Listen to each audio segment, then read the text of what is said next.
Oke, di sini pertama saya buka dulu. Assalamualaikum warahmatullahi wabarakatuh. Selamat pagi menjelang siang kepada Bapak penguji. Terima kasih kepada Pak Ahmad Arif dan Bang Fairul yang telah meluangkan waktunya hadir untuk menguji kami ya. Untuk kesempatan kali ini kami dari grup 2 Full Stack Web Developer kelompok 7 akan mempresentasikan proyek proyek berjudul pengembangan Human Resource Information System yang biasa kami sebut HARIS, berbasis website menggunakan teknologi React dan Laravel sebagai solusi digital. Oke, mungkin bisa di next slide. Nah, oke, berikut saya bakal memperkenalkan sedikit terkait isi dari kelompok 7 ini siapa aja. Nah, untuk isi dari kelompok 7 ini beranggotakan 5 orang, yaitu saya sendiri sebagai ketua dan eh, anggota lainnya yaitu ada Raka, ada Okta, ada Andra, sama Yosi. Dan untuk mekanisme presentasinya akan kami sampaikan secara bergantian sesuai yang udah kita bagi kesepakatannya di awal. Oke, bisa di next slide. Mungkin untuk next-nya bakal dibacakan sama Okta ya. Oke, terima kasih Eko. Sekarang di sini ada latar belakang. Banyak proses HR seperti absensi, cuti, dan penggajian masih dilakukan secara manual sehingga lambat dan rawan kesalahan. Data karyawan pun sulit dipantau karena tidak terpusat. Nah, itu diperlukan sistem HR berbasis website yang dapat mengelola proses secara digital. Harus dikembangkan untuk meningkatkan efisiensi kerja HR dan menyediakan pengelolaan data yang lebih cepat, aman, dan transparan. Next. Di sini ada rumusan masalah juga. Yang pertama adalah sulit memantau absensi karena proses masih manual, pengajuan cuti tidak efisien dan sering berulang, distribusi slip gaji kurang aman dan rawan kesalahan, employee tidak memiliki akses mandiri ke data pribadinya, HR harus melakukan rekap laporan secara manual setiap bulan, dan belum ada sistem terpusat yang mengotomatisasi proses HR. Next slide akan dilanjutkan oleh Eko. Oke, terima kasih Okta udah ngejelasin di bagian rumusan masalah sama latar belakang. Mungkin itu dari kelompok kita. Nah, ini adalah tujuan dan manfaat ya. Untuk tujuan dan manfaatnya kita bagi 4 poin, tapi kita rangkum aja untuk biar mempersingkatnya. Nah, tujuan utama dari sistem Haris ini untuk mengelola aktivitas HR secara digital dan terpusat. Nah, itu adalah tujuan dari kelompok kita ya. Mungkin bisa di next slide. Nah, oke, di sini ada di batasan-batasan masalah ya. Nah, untuk batasan masalah sendiri, tentunya sistem kami masih memiliki beberapa batasan ya. Nah, untuk batasan sendiri yaitu sistem masih menggunakan check-in dan check-out via website tanpa alat tambahan seperti fingerprint atau face recognition ya. Nah, terus yang kedua itu ada penentuan hadir atau terlambatnya juga masih berdasarkan jam kerja standar. Selain itu, potongan gaji dan slip gaji masih dilakukan secara manual ya oleh admin HR, dan fitur notifikasi juga belum tersedia dan akan dikembangkan untuk kedepannya, rencana ke depan kita. Oke, bisa di next slide. Batasan masalah. Nah, ini ada batasan masalah yang kedua ya, mungkin terlihat. Uh, iya benar, untuk batasan masalah kedua. Sorry. Nah, ini ada di selain ini pada pengelolaan absensi juga terdapat batasan pada penilaian kerja ya. Untuk status kehadirannya masih bersifat sederhana, belum ada perhitungan otomatis untuk keterlambatan dan alfa ya. Nah, itu kita belum akomodir di sistem kami. Terus untuk fitur otomatis penalti juga masih kami rencanakan untuk pengembangan selanjutnya. Nah, untuk penilaian kerjanya saat ini sistem hanya menyimpan nilai akhir dan deskripsi tanpa perincian indikator penilaian kita. Paling itu untuk batasan masalah. Mungkin nextnya bisa dibacain sama rekan saya. Raka ya. Oke, makasih Eko. Selanjutnya ada fitur-fitur Haris. Yang pertama ada manajemen data employee. Yang kedua ada absensi. Dan yang ketiga ada pengajuan dan persetujuan cuti. Keempat ada penggajian. Kelima ada penilaian kinerja. Dan keenam dashboard analisis. Ketujuh sistem autentikasi berbasis JWT. Dan yang terakhir laporan HR berbentuk digital. Next slide. Untuk stack teknologi yang kita pakai di front end, back end, dan database, dan tools yang kita pakai untuk kolaborasi sebagai berikut. Next slide akan dijelaskan oleh Yosi. Oke, terima kasih Raka.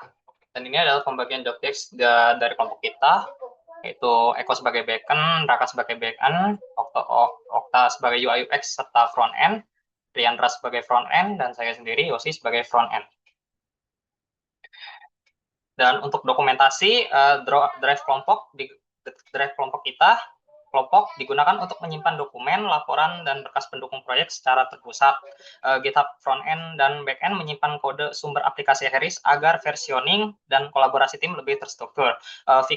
Figma juga dipakai untuk mendesain tampilan antarmuka awal, Jira untuk manajemen task dan progres, serta Postman untuk dokumentasi dan pengujian API yang digunakan pada sistem Harris. Dan untuk selanjutnya akan dilakukan Demonstrasi ya. langsung saja ya. Oke, langsung aja mungkin untuk demonstrasinya bisa disiapkan oleh Ria. Andra akan mendemokan aktor admin dan employee, sedangkan Raka bakal mendemokan manajer. Nah, yang pertama kali bakal mendemokan itu adalah Andra. Mungkin bisa di-sharein, bisa ditunggu 1 menit. Udah aman Andra? Kelihatan? Oke, tes. Udah masuk? Udah masuk? Aman? Oke. Oke. Di sini saya Waktu dan tempat dipersilakan ke Andra. makasih ya kok. Di sini saya akan mendemokan aplikasi Harris. Berikut ini merupakan halaman landing page dari aplikasi Harris. Halaman home menjelaskan tentang apa itu aplikasi Harris, yang di bawah menjelaskan apa aja fitur-fitur yang ada di aplikasi Harris ini. Next, kita akan coba masuk ke halaman admin HR di sini.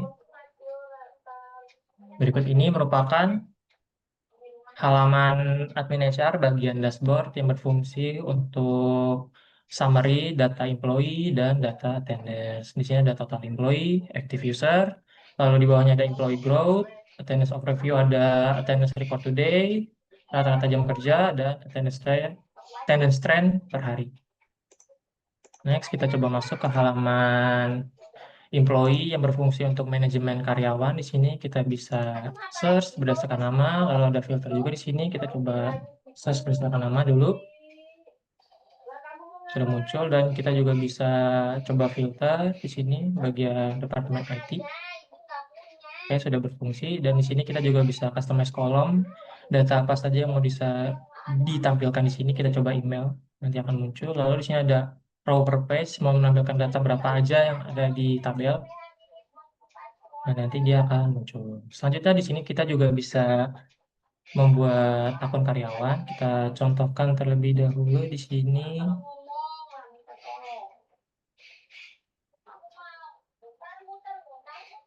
Lalu kita buat emailnya. Lalu passwordnya sudah ada, employee, status, lalu ada posisinya sebagai network engineer. Lalu departemennya kita isi juga, IT, joinnya mau kapan. Lalu kita coba select manajernya, dan kita coba save. Jika berhasil akan muncul seperti ini, pesan sukses di tengah. Lalu jika ada kesalahan atau mau kita ubah akunnya, kita bisa ubah di sini dari aktif ke inaktif. Kita coba. Oke, dia akan berubah. Kita coba ke aktif lagi. Next, kita masuk ke bagian tim attendance yang berfungsi untuk pengelolaan absen karyawan. Di sini bisa search dan filter juga, customize kolom. Kita coba seperti ini. Nanti dia akan muncul semua datanya. Next, ke bagian leave yang berfungsi untuk persetujuan cuti oleh para karyawan. Di sini kita coba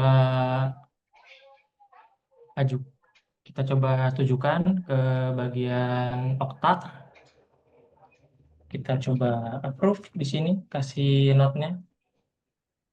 Jika sudah, dia akan muncul pesan sukses dan berubah statusnya menjadi approve di sini.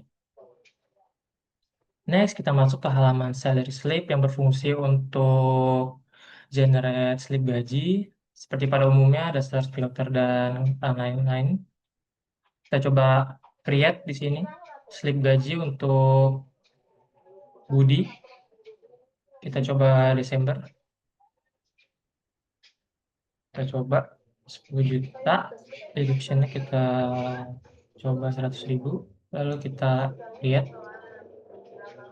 Nanti dia akan muncul di bagian sini. Bagian terbaru itu Desember.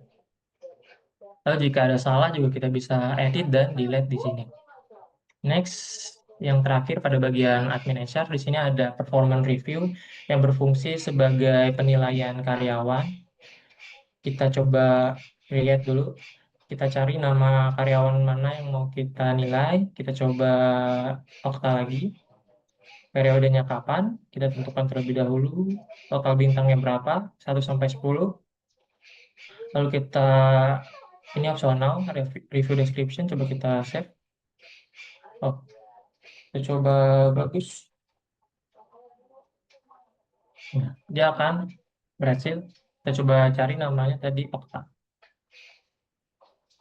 Lalu dia nanti akan muncul di bagian sini. Kalau sudah berhasil. Next, kita akan masuk ke bagian halaman employee atau karyawan. Kita masuk ke halaman karyawan. Nah, berikut akan diarahkan ke halaman employee dashboard yang berfungsi sebagai summary juga dan personal info, attendance summary, dan work hours strength untuk karyawan dia sendiri. Lalu di sini ada my leave request. Kita bisa mengajukan cuti yang akan di-approve oleh manajer ataupun admin HR. Sini. Kita coba filter dulu yang pending yang mana. Berhasil. Kita coba ajukan cuti tanggal 9 sampai tanggal 9 juga. Kita kasih alasannya dengan libur. Nah, nanti akan muncul di paling atas yang terbalik.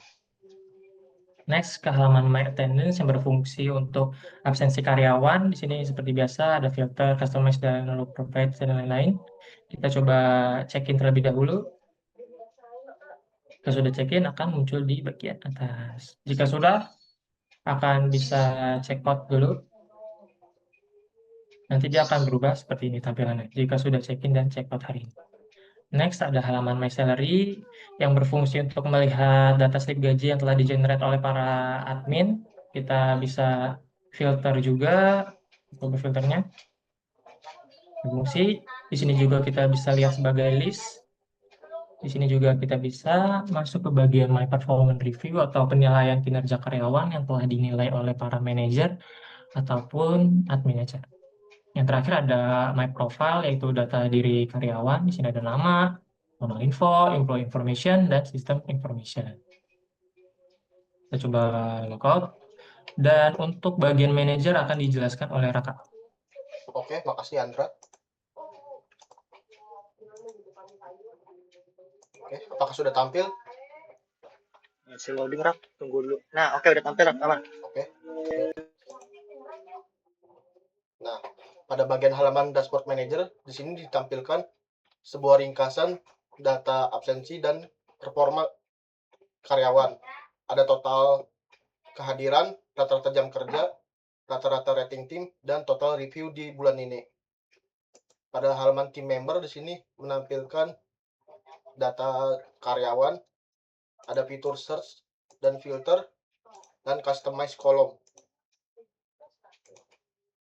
Kemudian di tim attendance di sini data kehadiran absensi karyawan, dia masih sama, ada fitur search, filter, dan customize column sesuai kebutuhan.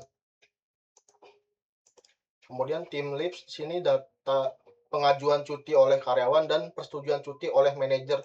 Di sini bisa di approve atau reject. Dan masih sama, ada fitur search, filter, dan customize column sesuai kebutuhan. Kemudian lanjut pada performance review. Di sini ada review kinerja para karyawan. Kita bisa create dan kita bisa edit dan delete. Ada fitur search, filter, dan customize column sesuai kebutuhan. Selanjutnya bagian halaman My Salary. Ini halaman data gaji milik manajer. Ada filter berdasarkan bulan dan tahun. Halaman My Profile ini halaman data pribadi milik manajer. Oke, selanjutnya untuk kesimpulan akan dijelaskan oleh teman saya Yosi.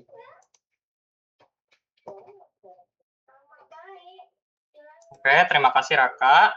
Dan ini adalah kesimpulan dari kelompok kami. Haris yang kami kembangkan mengubah proses HR manual menjadi sistem digital yang cepat dan efisien dalam satu platform terintegrasi. Fitur utamanya mencakup manajemen data, absensi, cuti, penggajian, dan laporan HR digital. Sistem ini juga dilengkapi penilaian kinerja dan mendukung akses berbasis peran untuk keamanan yang optimal.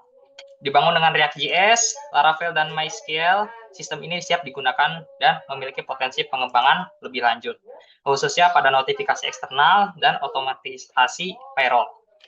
Sekian, boleh dilanjut Mas Eko.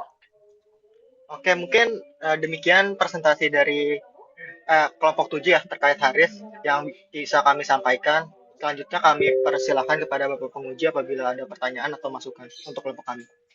Oke, thank you buat kelompok 7. Kemudian kita masuk sesi Q&A. Kepada Bang Arif, dipersilahkan. Baik, terima kasih banyak. Untuk role-nya ada berapa jadinya Bang? 4.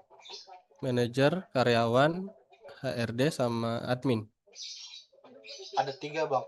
3. Apa Ya, ada 3 satunya? Bang. Admin, HRD, employee, dan manajer Bang. Oh, HRD juga termasuk employee berarti ya? Iya Bang. Karena tadi dashboard-nya ada double ya? Iya. Oh, Sebentar. Admin HR, faktor itu ada 3 Bang, admin HR, manajer sama employee. Nah, admin HR itu udah jadi satu sama admin Bang.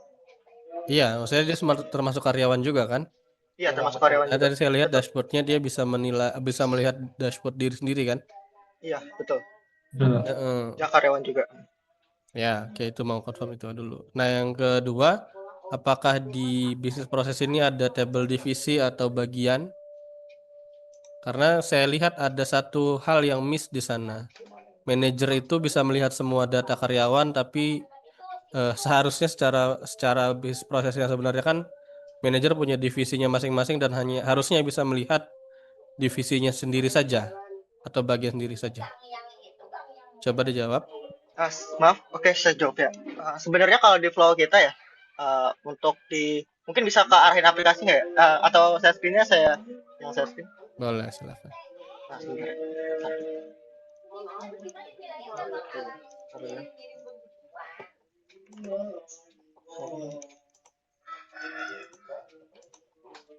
Bentar. Bentar.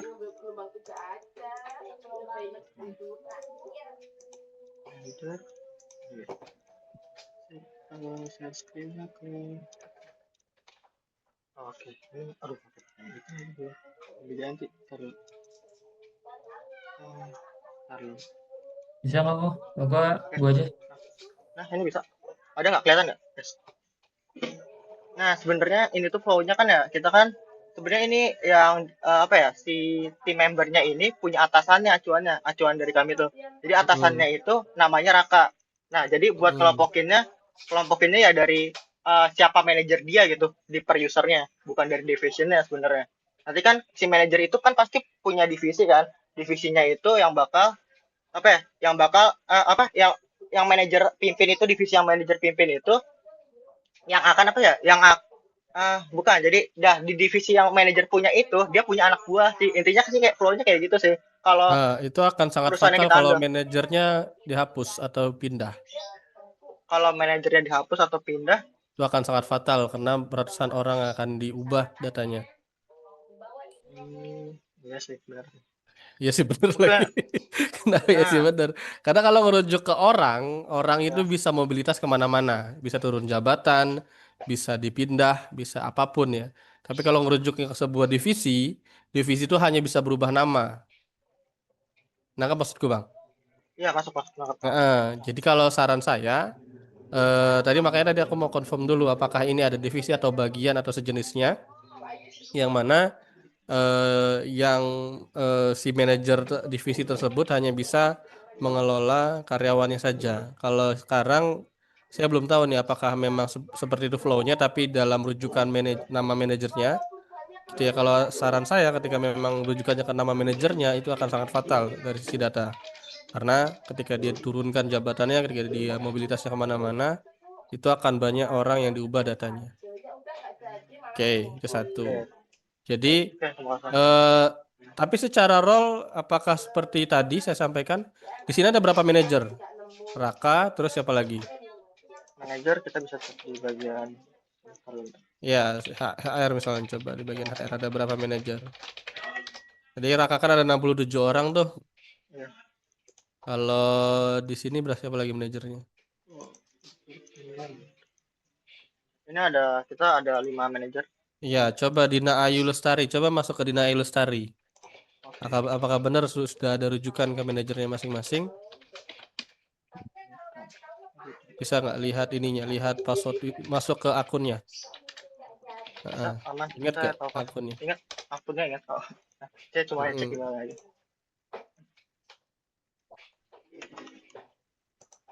Ntar dulu. Nah, oke, ini akun. Coba 43, berarti udah bener ya tadi ya? Ya, udah benar. Alias dia sudah merujuk ke nama atasan. Itu sekedar saran, walaupun saran ini akan mengubah banyak hal ini, walaupun cuma nambah satu table, tapi akan banyak sekali kode yang diubah. Itu monggo ya teman-teman dari kebijakan terserah teman-teman diubah apa tidak. Tapi dari gambaranku kalau dia ngerujuk seorang person gitu ya, dia akan fatal datanya. Itu satu. Yang kedua, untuk setiap pengajuan saranku juga harusnya ada gambar di sana. Opsional memang sistemnya 0 aja. Misal pengajuan cuti kenapa? Karena sakit ya bukti sakitnya difotokan gitu ya. Ya tolong ditambahkanlah kolom itu walaupun cuma sekedar opsional. Lalu untuk slip gaji, ini slip gaji dan rekapan ada 2. Slip gaji itu kenapa nggak otomatis ya? Nggak otomatis maksudnya gimana ya, Pak? Jadi kalau seandainya memang karyawan tersebut sudah ada presensi dan juga ada salary, otomatis harusnya udah tergenerate di sini. Sebenarnya kita tuh udah ngerencanain itu ya buat ngebikin fitur slip gajinya ya. Cuma kan karena emang waktunya juga nggak kekejar ya. Kita kan cuma buatnya 20 hari apa ya? Jujur aja nih. 20 Iya, hari kita iya, nggak usah buatnya. jujur nggak apa-apa sebentar. Soalnya makanya kita bikinnya slip gajinya itu adalah laporan digital, Pak. Laporan HR digital kita confirmnya. Nah, Iya, karena kan bukan laporannya sih yang aku tunjuk, yang aku tandai, apa yang aku sorot di sini, tapi lebih kepada meng-create manualnya itu loh. Oh, paham, Bang. Maksudnya yang kemarin tuh dia maunya otomatis gitu. Jadi per bulan tinggal kita create. Oh, udah bulan November nih. Yes. Ini tinggal jadi otomatis. Gitu kan, Pak? Setelah entah apa yang men-trigger itu, tapi dia tuh tidak by bulan atau by apa di sini. Karena kalau kayak gitu, baik sisi ada 2 ya aku gini ya, sorot dari sisi laporan review penilaian sama slip gaji, apalagi penilaian ya. Coba di penilaian, ketika dia create setiap bulannya, maka datanya akan ribuan. Iya nggak? Datanya akan ribuan. Kenapa ribuan? Karena contoh ada 100 karyawan, berarti setiap bulan dalam setahun itu udah bisa dipastikan 1.200 data tuh di sana. Betul ya? Sedangkan kalau seandainya dia otomatis dari sisi pegawai, ya review ataupun penilaiannya itu ya udah tinggal kasih tombol aja situ penilaian gitu. Jadi tetap datanya. Gitu ya, tetap datanya. Baik itu sama juga dengan slip gaji tadi. Urusan nanti misalnya ada slip gaji segala macam itu ndak aku soroti, tapi lebih kepada kenapa itu harus diinput manual. Gitu sayang banget karena kalau misalnya itu otomatis apa triggernya entah bulannya, entah triggernya misalkan isian manual submitnya aja misalnya kayak salary cetak gitu misal kayak gitu atau apa, karena itu akan nambah data terus menerus setiap bulannya. Yang mana datanya itu akan terus bertambah lebih banyak di tampilan table ini. Gitu ya. Dan kalau boleh saran dari sisi review performance, itu lebih baik ditempelkan ke pegawai aja, nggak perlu bikin table data baru reviewnya. Jadi ketika pun mau seperti itu, dibikin table data baru, misal kayak gitu, nge-review misalnya, ngenilai, tapi ya udah nggak usah nambah data baru, row baru nggak usah, tapi entah sebuah grafik lah, entah misalnya ketika diklik dia di Ayu gitu ya, maka muncul tuh reviewnya dia, review secara grafik atau secara statistiknya. Saranku gitu. Lagi-lagi memang menyoroti dari sisi datanya. Gitu ya. Berarti tetap historical gitu, Pak. Kenapa? Kalau Tetap review memang historical. harus tetap di-create kan secara manual karena kan dia mengisi kan. Setiap bulan kan mesti beda kan. Cuma yang kusorotnya adalah ininya, row-nya tidak bertambah. Tapi dia menambah data statistiknya dia aja yang nempel ke karyawannya, Bang. Contoh Berarti nih aku coba kayak jelasin. tampilannya doang gitu. Contoh misalnya nempel di coba table employee, coba ke table employee yang sidebar employee. Center employee yang baris 2 di bawah dashboard. Enggak, sini aja Bapak. Oh, Baris 2 dashboard employee. Employee. Atas. Bawah dashboard. Heeh. Nah itu. Misalnya di sini ada tombol aksi, yaitu aksinya katakanlah tambah review. Di sini di ujung tambah penilaian misalnya. Kan muncul tuh pop-up tuh. Terus gitu kan? Muncul pop-up, terus ngisi nilainya sebulan apa yang tadi prosesnya gitu. Terus ada tombol di sebelahnya itu detail penilaian. Klik detail penilaian, muncul data statistik. Nah, akhirnya kan tidak menambah row baru kan? Jadi nempelnya di karyawan. Karena kalau nempelnya di performance review itu sayang banget karena banyak banget datanya nanti di rows-nya. Nangkep ya maksudku ya?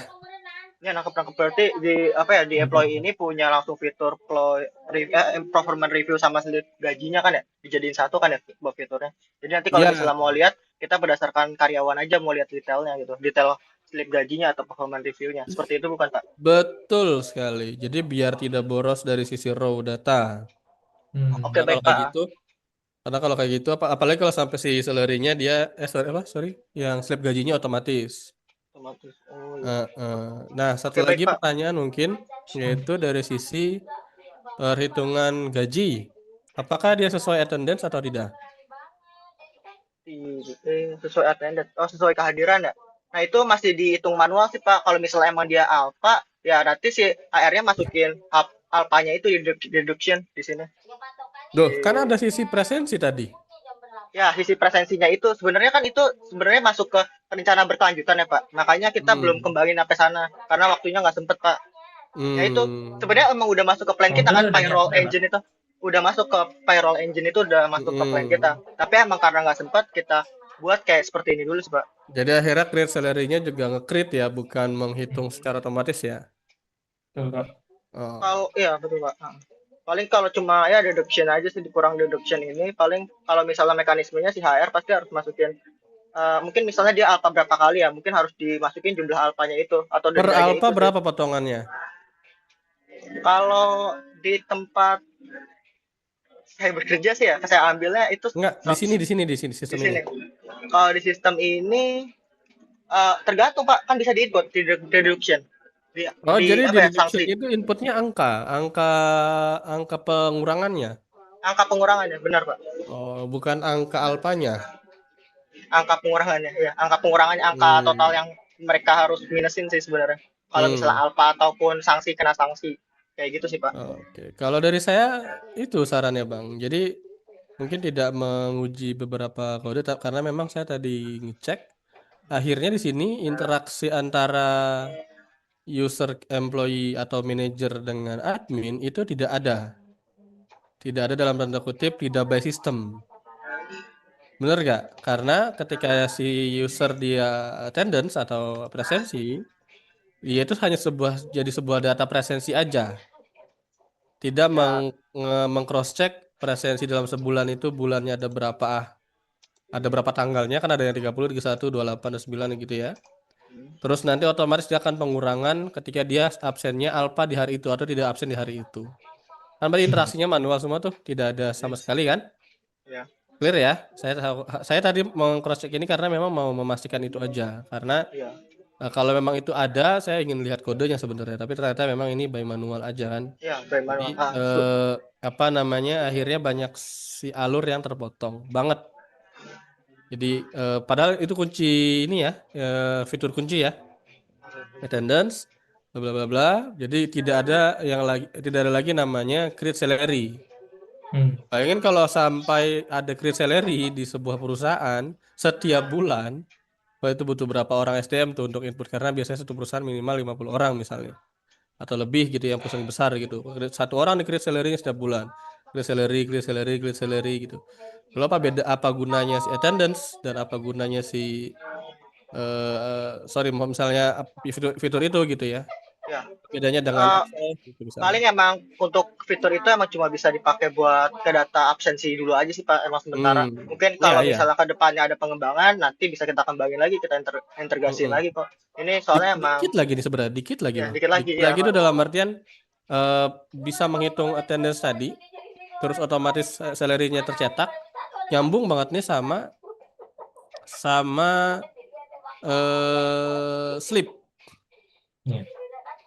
ya kan? Sama slip gaji. Akhirnya nanti data absensinya itu bisa dikurasi atau bisa dimasukkan ke review.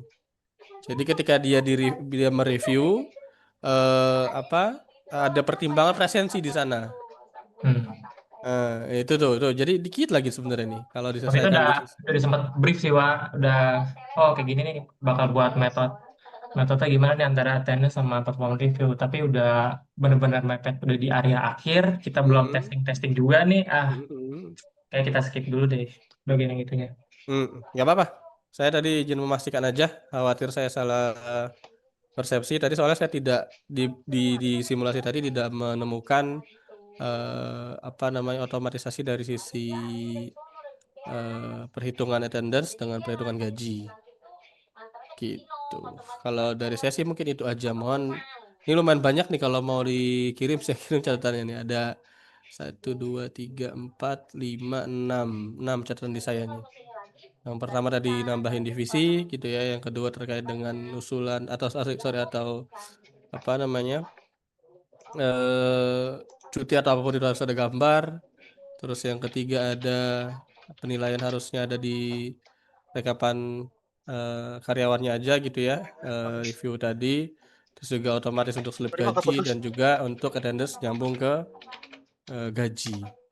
Gitu. Itu ada catatan di saya itu tadi karena pada saat simulasi tidak melihat hal tersebut gitu ya.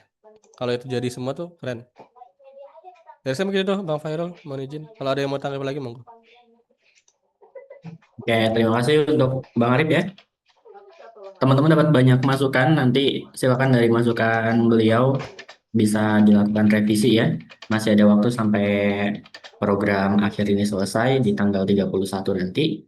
Kemudian karena sudah lewat waktunya, saya sarankan ke teman-teman untuk melakukan closing statement singkat aja, dipersilakan.